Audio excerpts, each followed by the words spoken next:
Vi er i gruppe 3, og det her det er opgave 3. I den første skulle vi finde bestemme tallene A og B.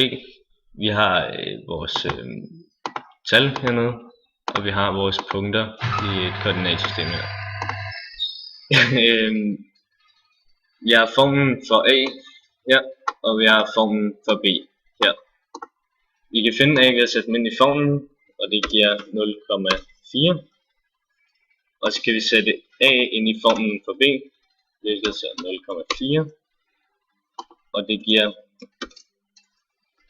35. Så kan vi skrive funktionen op her. F af x er lige med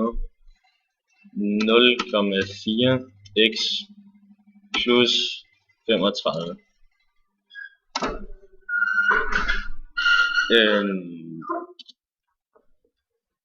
Og så skal vi finde ud af i opgave 2, der skal vi fortælle hvad A og B fortæller om mobilabonnementet. A er prisen at det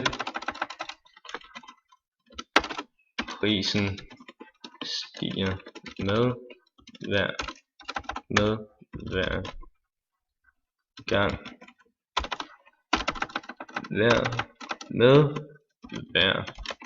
gang